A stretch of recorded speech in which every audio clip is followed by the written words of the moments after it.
And this one lets you look around as normal, but then if you kind of look too far into the ground, it brings the camera closer. So the timer normally just counts up towards the target time, but you can also use these other modes. There's speed mode, and we wire a value into start timer. So now it's not actually moving because we're sending it the speed of 0. And if we send it the speed of 1, it will go 1 second for 1 second. But then if we give it a minus number, it will be going reverse. So let's plug Y into the start timer. So now let's just plug that in there. And then pushing up and down, and it's setting a different target position for it. Now with the built-in camera for the puppets and things, it will adhere to the player's invert Y settings. So I'm just pushing up, and then I'm looking up towards the puppet, and pushing down, and I'm looking down on the puppet. But if you change your settings because you prefer to have Y inverted, and then I play, then when I push up, then I look down on the puppet, and the camera moves up effectively, and if I push down, then the camera moves down and looks up at the puppet. But with our rig, nothing really happens, it just still controls the same because we don't have access to the to that setting of the user, but we can let the user choose. So what if we go here, and we'll add a variable so that we can have it persist between scenes in the dream, and if the player comes back to it, it will remember that they've set it to be inverted. So we've got this variable gadget, and we'll turn on persist in dream so that it remembers it when you leave and things. And we can just set these to 0 as the minimum number and 1 as the maximum number, because it's just going to be 0 or 1. And then we can set the name to something that makes sense, like invert Y. Based on that, we will invert how this works. So if we add a signal manipulator, and we put this signal through it and out the other side, instead of going straight to the timer, then we can just try inverting it. I'll just demonstrate how the invert setting works. So if I have a value slider, and I'll let it go, have a bigger range, and put that over there.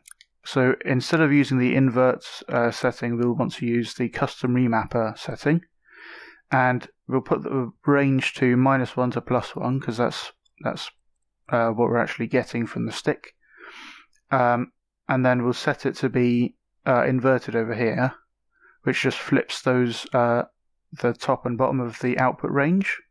So now -1 becomes 1, and 1 becomes -1. So then when I go further negative, -6 becomes 6, and positive 8.7 becomes -8.7. So that'll let us allow the player to invert the direction of the Y setting. So -1 to +1, yeah, -1 to +1, and -1 to +1, and then just flip it so that it inverts the value, and we'll just see if that works.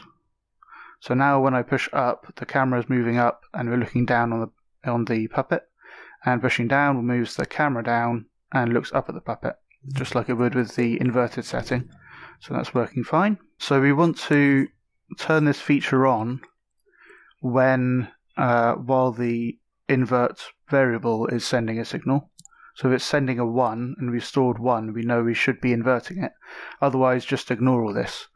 And it has a helpful feature down here called bypass, and when that's on, then the value just goes straight through and it's not affected. So now I push down and I'm looking down at the player.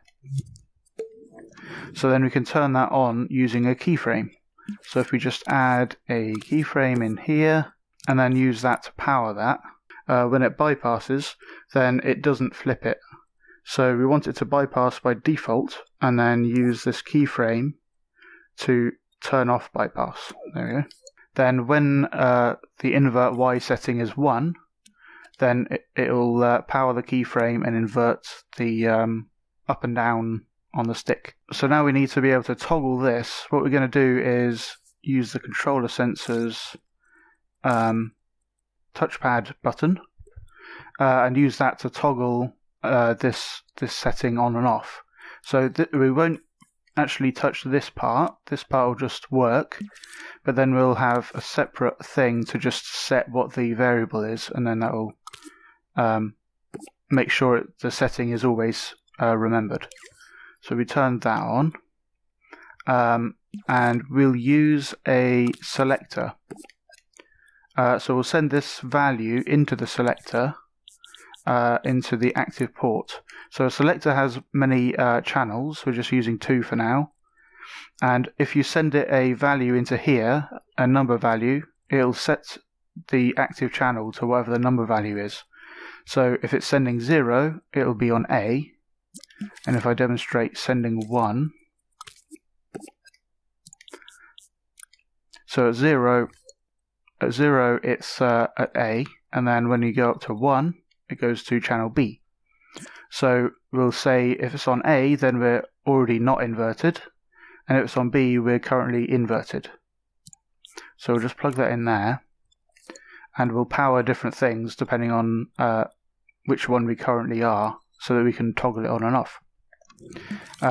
So to set this value, we'll use a variable modifier, and then we'll press up and down on here to get to the right name. And it's already on the set setting, and the update type is when powered on. So when this is actually becomes powered on, it will set this value. So so for the top one, we're currently not inverted. So when we power this chip on, we want it to become inverted. So we'll set this to 1. Here I'm using L1 and square to edit the number directly. And then for this one, for B, this will be when it's currently inverted.